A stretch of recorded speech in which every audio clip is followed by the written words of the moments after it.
എന്നാൽ അതിനുശേഷം പാലക്കാട് സ്വമേധയാ ഒരു സമാധാനത്തിലേക്ക് പോവുകയും ജനങ്ങൾ അതെല്ലാം മറന്നുകൊണ്ട് സമാധാനത്തോടു കൂടി മുന്നോട്ട് പോവുകയും ചെയ്യുന്നൊരു സാഹചര്യമാണ്.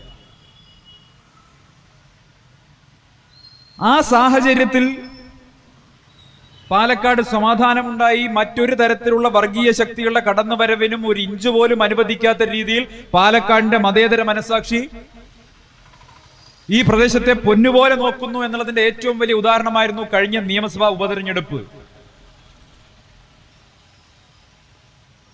RSSും BJPയും വർഗീയത പ്രചരിപ്പിച്ചുകൊണ്ട്, ഏറ്റവും കടുത്ത വർഗീയത പ്രചരിപ്പിച്ചുകൊണ്ട്, അങ്ങേയറ്റം വിഷലിപ്തമായ പ്രചരണങ്ങൾ കൊണ്ട് ഈ പാലക്കാട് നിയമസഭാ മണ്ഡലത്തെ കൈപ്പിടിയിൽ ഒതുക്കാൻ ശ്രമിച്ചപ്പോഴും ആ BJPയുടെ പരിശ്രമത്തിന് എല്ലാവിധ സഹായവും സംസ്ഥാനം ഭരിക്കുന്ന CPIMന്റെ നേതൃത്വം നടത്തിക്കൊടുത്തപ്പോഴും സാമുദായിക പത്രങ്ങൾ നോക്കി പരസ്യം കൊടുത്തുകൊണ്ട് ജനങ്ങളെ അവസാന നിമിഷം പോലും മതത്തിന്റെ പേരിൽ ഭിന്നിപ്പിക്കാനുള്ള പരിശ്രമം നടത്തിയിട്ടും ജാഗ്രതയോടുകൂടി പാലക്കാടൻ ജനത മതേതര പക്ഷത്ത് നിലയുറപ്പിച്ചു എന്നുള്ളതാണ് ഏറ്റവും പ്രധാനപ്പെട്ട കാര്യം. അന്ന് ആ മതേതര പക്ഷത്തോടൊപ്പം ഇറങ്ങി വന്നവനാണ് ഞാൻ. അന്ന് നിങ്ങളോടൊപ്പം ഇറങ്ങി വന്നവനാണ് ഞാൻ. പ്രിയപ്പെട്ടവരെ, അതുകൊണ്ട് എനിക്ക് ഒരു കാര്യം നിസ്സംശയം പറയാൻ സാധിക്കും. ഇവിടെ ഫിറോസ് സാഹിബ് താനൂരിലെ ഒരു കാര്യം പറഞ്ഞു. വർഷങ്ങൾക്ക് മുമ്പ് താനൂരിൽ ശ്രീകൃഷ്ണ ജയന്തി ശോഭായാത്രയെ ആക്രമിക്കാൻ വേണ്ടി ബോംബ് തയ്യാറാക്കുന്നതിനിടെ സംഘപരിവാറുകാരൻ തന്നെ അത് പൊട്ടി മരണപ്പെട്ട ഒരു സാഹചര്യത്തെ കുറിച്ച് ഇവിടെ സൂചിപ്പിച്ചു. അന്ന് മലപ്പുറത്തെ ഉന്നതനായിട്ടുള്ള ഏതോ ഒരു അധികാരി സൂചിപ്പിച്ചത് മലപ്പുറം ജില്ലയെ ദൈവം കാത്തു എന്നാണെങ്കിൽ ഇപ്പൊ ഞാൻ പറയാൻ ആഗ്രഹിക്കുന്നു, പാലക്കാട് ജില്ലയെ ദൈവം കാത്തിരിക്കുന്നു. നിങ്ങൾ ആലോചിച്ച് നോക്കൂ, ആ ബോംബ് അവർ ലക്ഷ്യം വെച്ചതുപോലെ ഈ ആഘോഷങ്ങളുടെ കാലത്ത് പാലക്കാട് നഗരത്തിൽ അവർ പ്രയോഗിച്ചിരുന്നെങ്കിൽ ഈ നാട് എങ്ങോട്ടെത്തുമായിരുന്നു? എന്തുകൊണ്ടാ ഇപ്പോ ഈ സമയത്ത് അവർക്ക് ഇത്തരത്തിലുള്ള ബോംബ് നിർമ്മാണത്തിലേക്ക് കടക്കാൻ തോന്നിയിട്ടുള്ളത്? ആ ബോംബ് ആരെ ലക്ഷ്യം വെച്ചിട്ടുള്ളതാണെന്ന കാര്യത്തിൽ എനിക്ക് സംശയമുണ്ട്. ഇനി എന്റെ പേര് എഴുതി വെച്ചതാണോ എന്ന് എനിക്കറിയില്ല. കാരണം അവരെ കുറിച്ച് കൃത്യമായി ധാരണയുള്ളയാളാണ് ഞാൻ. എന്തായാലും അത്തരത്തിലൊരു സാഹചര്യം ഉണ്ടായിരുന്നെങ്കിൽ ഈ നാടിന്റെ അവസ്ഥ എന്താകുമായിരുന്നു? എന്തുകൊണ്ട് അവർ ഈ സമയം ബോംബ് നിർമ്മാണത്തിന് വേണ്ടി തിരഞ്ഞെടുത്തു? മറ്റൊന്നുമല്ല, നമ്മുടെ തൊട്ടപ്പുറത്ത് കാണുന്ന മുനിസിപ്പാലിറ്റി കെട്ടിടത്തിൽ 6 മാസം കഴിഞ്ഞാൽ ഭരണമാറ്റം വരുമെന്ന് സംഘപരിവാർ ഏതാണ്ട് ഉറപ്പിച്ചിരിക്കുന്നു. അഴിമതിയുടെയും സ്വജനപക്ഷപാതത്തിന്റെയും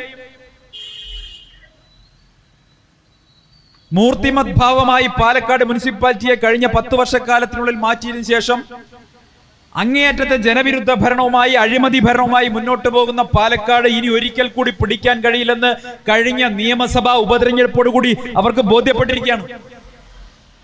പാലക്കാട് മുനിസിപ്പാലിറ്റി അങ്ങ് എണ്ണിക്കഴിയുമ്പോൾ ഞങ്ങൾ 15,000 ലീഡ് ചെയ്യും, അല്ലേ? എന്തൊക്കെയാ പറഞ്ഞിരുന്നത്?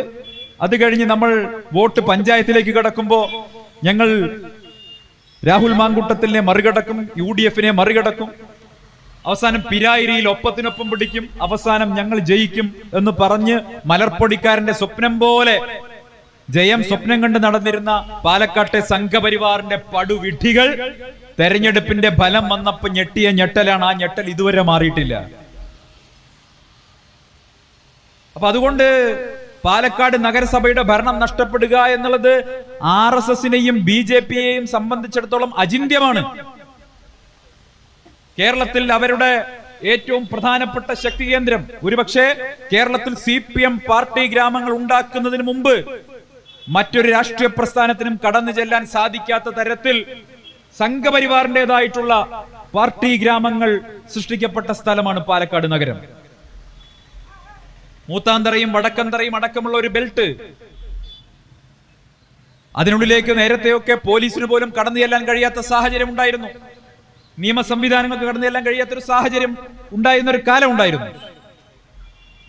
തോക്കിന്റെയും ബോംബിന്റെയും ഒക്കെ രാഷ്ട്രീയം ആ പ്രദേശത്തിന് അന്യമൊന്നുമല്ല. നേരത്തെ പാലക്കാട്ടെ RSSനകത്ത് ആഭ്യന്തര പ്രശ്നമുണ്ടായപ്പോൾ BJP പിളർന്ന് ഇവിടെ പുതിയൊരു രാഷ്ട്രീയ പ്രസ്ഥാനം രൂപീകരിക്കപ്പെട്ട സാഹചര്യം ഉണ്ടായത് ഇവിടെ പലർക്കും ഓർമ്മയുണ്ടാകും. ആ കാലത്ത് RSSകാരൻ പരസ്പരം വെട്ടിയും കുത്തിയും പോയ ഒരു കാലത്ത്, BJPക്കാരൻ തെരുവിൽ തമ്മിൽ തല്ലിയ ഒരു കാലത്ത് ഇതേ സ്ഥലത്ത് നിന്ന് തോക്ക് പിടികൂടിയ സാഹചര്യം ഉണ്ടായിട്ടുണ്ട്.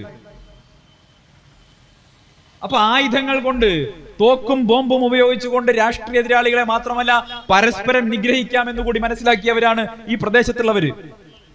ഇപ്പോ BJP-യുടെ ജില്ലാ പ്രസിഡന്റായിട്ട് നടക്കുന്ന ഒരുത്തനുണ്ടല്ലോ, വേന്ദ്രൻ. അവൻ ഏത് കേസിലെ പ്രതിയാ? RSS-കാരനെ കൊന്ന കേസിലെ പ്രതിയാണ്. കോൺഗ്രസ്സുകാരനെ കൊന്ന കേസിലെയോ CPM-കാരനെ കൊന്ന കേസിലെ പ്രതിയല്ല. RSS പ്രവർത്തകനായിരുന്ന അലക്സിനെ കൊന്ന കേസിലെ പ്രതിയാണ് ഇപ്പോഴത്തെ BJP-യുടെ ജില്ലാ പ്രസിഡന്റ്. അലക്സിനോടുണ്ടായിരുന്ന സൗഹൃദം മുതലെടുത്തുകൊണ്ട് അലക്സിനെ വീട്ടിൽ നിന്ന് വിളിച്ചിറക്കി കൊടുത്തു എന്നുള്ള കുറ്റാണുള്ളത്. നോക്കൂ എങ്ങനെയാണ്. ഏറ്റവും അടുത്ത സുഹൃത്തിനെ വിശ്വസിച്ച് വീട്ടിൽ നിന്ന് ഇറങ്ങി വന്നപ്പോ അവന്റെ നേർക്ക് കഠാര ഉയർത്താൻ പോലും മടിക്കാത്ത നൃശംസതയുടെ പേരാണ് RSS. സ്വന്തം ആളെ പോലും കൊല്ലാൻ തയ്യാറാവും. അപ്പൊ പിന്നെ നാട്ടുകാരുടെ കാര്യം പറയണം. ഞാൻ ആലോചിച്ച് നോക്കിയത്, ഞാൻ നേരത്തെ പറഞ്ഞല്ലോ പാലക്കാടിനെ ദൈവം രക്ഷിച്ചു എന്ന്. ഈ ബോംബ് പൊട്ടിയത് മൂത്താന്തറയ്ക്ക് പകരം മേപ്പറമ്പിലാണെന്ന് കരുതുക. എന്തായിരിക്കും ഈ നാടിന്റെ അവസ്ഥ? ഈ പോലീസുകാർ ഇതുപോലെ സമാധാനപരമായിട്ട് ഇവിടെ ഇരിക്കുവോ? ഈ കേരളത്തിലുള്ള സകല വിഷജന്തുക്കളും ട്രെയിൻ പിടിച്ചും ബസ് പിടിച്ചും കാർ പിടിച്ചും ഈ പാലക്കാടിന്റെ മണ്ണിലേക്ക് എത്തിയിട്ടുണ്ടാവില്ലേ? എന്നിട്ട് പാലക്കാട് വർഗീയത കലാപങ്ങൾക്ക് തിരികൊളുത്തിയിട്ടുണ്ടാവില്ലേ? പാലക്കാട്ടെ പോലീസ് പാലക്കാട്ടെ മുസ്ലിം യുവാക്കളുടെ വീടുകളിൽ കയറി നിരങ്ങിയിട്ടുണ്ടാവില്ലേ? എന്റെ മുന്നിലിരിക്കുന്ന നിരവധി മുസ്ലിം യുവാക്കളെ UAPA ചുമത്തിയിട്ട് ഇവിടുത്തെ പോലീസ് സ്റ്റേഷനുകളിൽ, കാരാഗ്രഹങ്ങളിൽ അടച്ചു പീഡിപ്പിക്കാൻ തുടങ്ങിയിട്ടുണ്ടാവില്ലേ? ഒരു വസ്തുതയും അറിയാത്ത, ഒന്നും അറിയാത്ത ഒരുപാട് പാവങ്ങളെ പീഡിപ്പിച്ചിട്ടുണ്ടാവില്ലേ? അവരുടെ ജീവിതം തകർത്തിട്ടുണ്ടാവില്ലേ?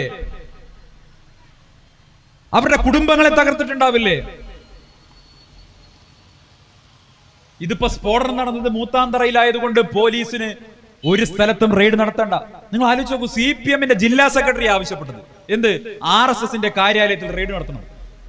വടക്കന്തറയിലെ വിഭാഗ കാര്യാലയത്തിൽ റെയ്ഡ് നടത്തണമെന്ന് ആവശ്യപ്പെട്ടത് CPM-ന്റെ ജില്ലാ സെക്രട്ടറി. ഞാൻ ചോദിക്കേണ്ട സഖാക്കളെ, നിങ്ങളുടെ ജില്ലാ സെക്രട്ടറിക്ക് പോലും നിങ്ങളുടെ ആഭ്യന്തര വകുപ്പിൽ യാതൊരു നിയന്ത്രണവും ഇല്ലേ? CPM-ന്റെ ജില്ലാ സെക്രട്ടറി ആവശ്യപ്പെട്ടിട്ട് പോലും RSS-ന്റെ കാര്യാലയത്തിൽ റെയ്ഡ് നടത്താൻ പാലക്കാട്ടെ ഈ പോലീസിന്റെ അധികാരികൾക്ക് കഴിയുന്നില്ലെങ്കിൽ ആ പണി അവസാനിപ്പിച്ച് വേറെ വല്ല പണിക്കും പോകുന്നതാണ് നല്ലത്. നിങ്ങൾ ആലോചിക്കും, ഇതുപോലൊരു സാഹചര്യം ഇതിനു മുമ്പുണ്ടായിട്ടുണ്ട്. നമ്മൾ എന്താ ആവശ്യപ്പെടുന്നത്? കൃത്യമായിട്ടുള്ള അന്വേഷണം നടക്കണം. യഥാർത്ഥ പ്രതികളെ പിടികൂടണം. ഈ പാലക്കാടിന്റെ സമാധാനം തകർക്കാൻ വേണ്ടി ഇറങ്ങിപ്പുറപ്പെട്ട അവരാരായാലും അവരെ പിടികൂടി കാരാഗൃഹത്തിൽ അടയ്ക്കണം, ശിക്ഷ നൽകണം, മാതൃകാപരമായ ശിക്ഷ നൽകണം. അപ്പൊ എന്താ നിങ്ങളത് ചെയ്യാത്തത്? അപ്പൊ നിങ്ങൾക്കൊരു പ്രശ്നമുണ്ട്. കാരണം എന്താ? അങ്ങനെ ഒരു ബോംബ് സ്ഫോടനത്തിലെ പ്രതികളെ പിടിച്ച് ജയിലിലിട്ട് കഴിഞ്ഞാൽ നിങ്ങൾ കുറച്ചു കാലമായി കേരളത്തിൽ BJP-യും CPM-ഉം ചേർന്ന് ഉണ്ടാക്കാൻ ശ്രമിച്ചുകൊണ്ടിരിക്കുന്ന ഇസ്ലാമോഫോബിക് ആയിട്ടുള്ള ഒരു നറേറ്റീവ് തകർന്ന് തരിപ്പണാവും. ഞാൻ ചോദിക്കട്ടെ, ഇത് തീവ്രവാദ പ്രവർത്തനം അല്ലെങ്കിൽ പിന്നെ മറ്റെന്താണ്? സ്ഫോടക വസ്തുക്കൾ ഉപയോഗിച്ചുകൊണ്ട് ബോംബ് സ്ഫോടനം നടന്നിട്ടുണ്ടെങ്കിൽ UAPA ചാർജ് ചെയ്യേണ്ട ഒരു കേസല്ലേ നടന്നത്? UAPA ചാർജ് ചെയ്താൽ NIA വരണ്ടേ? NIA ഇൻവെസ്റ്റിഗേറ്റ് ചെയ്യണ്ടേ? ഇപ്പൊ NIA ഇല്ല, UAPA ഇല്ല. പോട്ടെ, ഇവിടുത്തെ ഒരു ഹെഡ് കോൺസ്റ്റബിൾ കുട്ടമ്പിള്ള പോലും മൂത്താന്തറയിൽ പോയിട്ട് എന്താന്ന് ചോദിക്കുന്നില്ല. ഒരാൾ പോലും ചോദിക്കുന്നില്ല. CPM-ന്റെ ഇക്കാര്യത്തിലെ മൗനം, ഈ റെയ്ഡ് നടത്തണം എന്ന് പറഞ്ഞതിനപ്പുറമുള്ള മൗനമൊക്കെ നമുക്ക് മനസ്സിലാവും.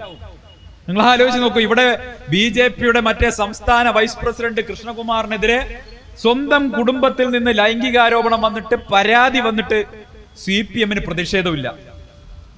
CPM-ന് യാതൊരു പ്രതിഷേധവുമില്ല.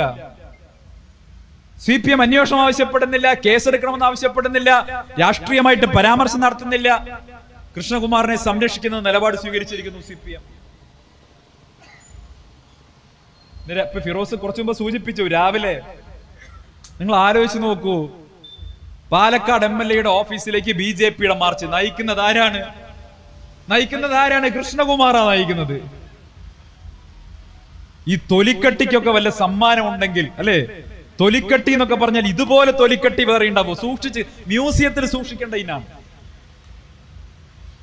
നാണവും മാനവും ഉളുപ്പുമുള്ള ഏതെങ്കിലും ഒരുത്തൻ ഇതുപോലെ ഒരു പരാതി ഉണ്ടായിട്ട് പാലക്കാട് MLA ഓഫീസിന്റെ മാർച്ച് ഉദ്ഘാടനം ചെയ്യാൻ മുന്നിൽ കയറി നിൽക്കും. നാണമുണ്ട് അവനൊക്കെ? അവന് നാണമില്ല എന്നുള്ളത് നേരത്തെ എനിക്കറിയാം. നിങ്ങൾ ആലോചിച്ച് നോക്കൂ. ഇത് പറയുന്നത് സന്ദീപ് വാര്യരുടെ ഗൂഢാലോചനയാണ്. കേട്ടോ, നിന്റെ കുടുംബത്തിൽ നിന്ന് പരാതി വന്നാൽ ഞാൻ എങ്ങനെ ഉത്തരവാദിയാവും? ആലോചിച്ചു. 12 വർഷം ഒരു പെൺകുട്ടി, 12 വർഷം ഒരു പെൺകുട്ടി കൺസിസ്റ്റന്റ് ആയിട്ട് നിരന്തരമായി സ്വന്തം കുടുംബത്തിൽപ്പെട്ട ഒരാൾക്കെതിരെ ഇത്തരത്തിൽ ഒരു ആരോപണം ഉന്നയിക്കുന്നുണ്ടെങ്കിൽ ആ പെൺകുട്ടി സത്യസന്ധയാണ് എന്നുള്ളതിന് മറ്റെന്ത് തെളിവാണ് വേണ്ടത്? മറ്റെന്ത് തെളിവാണ് വേണ്ടത്? ആ കുട്ടി മാധ്യമങ്ങൾ കൊടുത്ത വിശദീകരണത്തിൽ വേറൊരു കാര്യം പറയുന്നുണ്ട്. ഇവന്റെ ഒരു പൂർവ്വകാല ചരിത്രം, ഈ മുനിസിപ്പാലിറ്റിയിൽ ജോലി ചെയ്തിരുന്ന ഒരു ഉദ്യോഗസ്ഥയുമായി ഏതോ ഒരു സ്ഥലത്ത് വെച്ച് ഭാര്യ പിടികൂടിയെന്നോ തല്ലിയെന്നോ നാട്ടുകാർ പിടിച്ച് കെട്ടിയെന്നോ എന്നൊക്കെ അല്ലേ, ഇതെല്ലാം അതിൽ പറയുന്നുണ്ട്. ഇതൊക്കെ BJPക്ക് അകത്തും പാലക്കാട് അങ്ങാടിയിലും രഹസ്യമായ പരസ്യമാണ്. എല്ലാവർക്കും അറിയാം. എന്നിട്ട് കൃഷ്ണകുമാറിന്റെ ഒരു ഭീഷണിയാണ്. മൂപ്പരുടെ മൊബൈൽ അങ്ങ് തുറന്നാൽ എനിക്ക് തലയിൽ മുണ്ടിട്ട് നടക്കേണ്ടി വരുന്നു. ഞാൻ വെല്ലുവിളിക്കുകയാണ്. എന്റെ മൊബൈൽ 2 എണ്ണം വിളിക്കുന്നുണ്ട്. എന്റെ ഈ 2 മൊബൈലും കൃഷ്ണകുമാറിന്റെ മൊബൈലും ഫോറൻസിക് പരിശോധനയ്ക്ക് വിധേയമാക്കാൻ തയ്യാറുണ്ടോ? ഞാൻ വെല്ലുവിളിച്ച് ചോദിക്കുക. കൃഷ്ണകുമാറിന്റെ മൊബൈൽ എങ്ങാനും ഫോറൻസിക് പരിശോധനയ്ക്ക് വിധേയമാക്കിയാൽ മഹിളാ മോർച്ചയിൽ കൂട്ട ആത്മഹത്യ നടക്കുമെന്ന് മാത്രമേ എനിക്ക് പറയാനുള്ളൂ. കൂട്ട ആത്മഹത്യ നടക്കേണ്ടി വരും.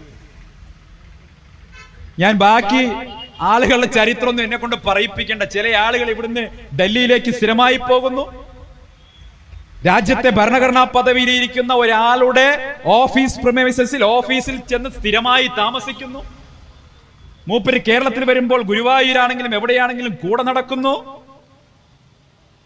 3 FIR രജിസ്റ്റർ ചെയ്യപ്പെട്ടിട്ടുള്ള തട്ടിപ്പ് കേസിലെ പ്രതിയോടൊപ്പം സ്ഥിരമായി ഡൽഹിയിൽ പോകുന്നു, ബംഗാളിൽ പോകുന്നു. അല്ല, ബംഗാൾ രാജ്ഭവനിൽ എന്താ എടുത്തു വെച്ചിരിക്കുന്നത്? ഇത്രമാത്രം അറിയാത്തോണ്ട് ചോദിക്കുക. പാലക്കാട്ടെ ഒരു മുനിസിപ്പൽ കൗൺസിലർക്ക് ബംഗാൾ രാജ്ഭവനിൽ എന്ന് മുതലാ പൊറുതി തുടങ്ങിയത്? അത് പറയട്ടെ. എന്നെ കൊണ്ട് കൂടുതൽ പറയിപ്പിക്കാതിരിക്കുന്നതാണ് ഈ മാന്യന്മാർക്ക് നല്ലത്. കാരണം നിങ്ങളുടെ അഴുകിനാറിയ കൂടാരത്തിൽ നിന്ന് രക്ഷപ്പെട്ട് പുറത്തു വന്ന ഒരാളാണ് ഞാൻ. എന്നെ ഇനി പ്രകോപിപ്പിച്ചാൽ എനിക്കും നന്നായി പറയാനുണ്ട്. മനസ്സിലായല്ലോ? ഇന്ന് രാവിലെ ഇന്നലെ ഞാനൊരു ആരോപണം ഉന്നയിച്ചു. എന്താണ്? കൃഷ്ണകുമാറിന്റെ തെരഞ്ഞെടുപ്പ് നോമിനേഷനുമായി ബന്ധപ്പെട്ട തെളിവുകളാണ് പുറത്തുവിട്ടത്. തെരഞ്ഞെടുപ്പ് ഫ്രോഡ് നടത്തിയിരിക്കുന്നു, വോട്ട് ചോരി നടത്തിയിരിക്കുന്നു. കഴിഞ്ഞ ലോക്സഭാ തെരഞ്ഞെടുപ്പിൽ നോമിനേഷൻ കൊടുത്ത കൃഷ്ണകുമാർ ഈ തെരഞ്ഞെടുപ്പിൽ മാത്രമല്ല 5 തെരഞ്ഞെടുപ്പുകളിലായി അദ്ദേഹത്തിന്റെ പാർട്ട്ണർഷിപ്പ് കമ്പനികളെ കുറിച്ചുള്ള വിവരങ്ങൾ മറച്ചു വെച്ചിരിക്കുന്നു. എന്തിനാ മറച്ചു വെക്കുന്നത്? കരാറുകൾ മറച്ചു വെച്ചിരിക്കുന്നു. എന്തിനാ മറച്ചു വെക്കുന്നത്? ആരെ പറ്റിക്കാനാ മറച്ചു വെക്കുന്നത്? പാലക്കാട് അങ്ങാടിയിലേക്ക് ഒരു സൈക്കിളുമായി കടന്നു വന്ന, കയ്യിൽ ഒന്നുമില്ലാതെ കടന്നു വന്ന കൃഷ്ണകുമാർ എങ്ങനെ ഇത്രയും വലിയ ബഹുരാഷ്ട്ര കമ്പനികളുമായിട്ടടക്കം കരാറുകൾ ഉണ്ടാക്കാൻ മാത്രം പോന്ന ധനാഢ്യനായി എന്ന് പാലക്കാട്ടെ BJPയുടെയും RSSന്റെയും പ്രവർത്തകർ തിരിച്ചറിയാതെ പോകാൻ, പാലക്കാട്ടെ പൊതുജനം തിരിച്ചറിയാതെ പോകാൻ മറച്ചു വെച്ചത് കഴിഞ്ഞ ലോക്സഭാ തെരഞ്ഞെടുപ്പിന്റെ സമയത്ത് തെരഞ്ഞെടുപ്പ് കമ്മീഷന് പരാതിയായി കിട്ടിയിട്ടുണ്ടോ എന്നാണ് ഞാൻ ചോദിച്ചത്. മാധ്യമങ്ങൾ ചോദിച്ചു. കളക്ടറേറ്റിൽ നിന്ന് പറഞ്ഞു പരാതി കിട്ടിയിട്ടുണ്ട്. നടപടി എടുത്തോ? അത് ഞങ്ങൾക്ക് അറിഞ്ഞൂടാ എന്നാണ് മാധ്യമങ്ങൾ കൊടുത്ത മറുപടി. ഹിയറിംഗിന് വിളിച്ചില്ല പരാതിക്കാരെ. ആരാ ഒതുക്കി തീർത്തത്? പാലക്കാട്ടെ BJP സ്ഥാനാർത്ഥി വാസ്തവത്തിൽ ഇന്ത്യയിൽ ഏറ്റവും ആദ്യം പ്രഖ്യാപിക്കപ്പെട്ട സ്ഥാനാർത്ഥിയായിരുന്നു. 3 വർഷം മുൻപ് നരേന്ദ്രമോദിയുടെ സ്ഥാനാർത്ഥിത്വം പ്രഖ്യാപിക്കുന്നതിന് മുൻപ്, അമിത്ഷായുടെ സ്ഥാനാർത്ഥിത്വം പ്രഖ്യാപിക്കുന്നതിന് മുമ്പ് പ്രഖ്യാപിക്കപ്പെട്ട, പാർലമെന്ററി ബോർഡ് പോലും തീരുമാനിക്കുന്നതിന് മുമ്പ് പ്രഖ്യാപിക്കപ്പെട്ട സ്ഥാനാർത്ഥിത്വം. അപ്പൊ BJPയുടെ സ്ഥാനാർത്ഥിയെ നോമിനേഷൻ തള്ളിപ്പോകുന്ന രക്ഷിക്കാൻ വേണ്ടി നടന്നിട്ടുള്ള ഏറ്റവും തെറ്റായിട്ടുള്ള കീഴ്വഴക്കം, ജനാധിപത്യ വിരുദ്ധമായിട്ടുള്ള പ്രവൃത്തി, അതാണ് പാലക്കാട്ടെ വോട്ട് ചോരി. പാലക്കാട് ജനാധിപത്യം അട്ടിമറിക്കപ്പെട്ടു. ഒരു സംശയവും വേണ്ട. ഇത് നിയമപരമായി ഏറ്റവും അവസാനം നിമിഷം വരെ, ഏറ്റവും അവസാനം വരെയുള്ള പോരാട്ടവുമായി ഞാൻ മുന്നോട്ട് പോകും. ഒരു തർക്കവും വേണ്ട. ഒരു തവണയല്ല റിപ്പീറ്റ് ആയിട്ടുള്ള ഒഫൻസ് ആണ്.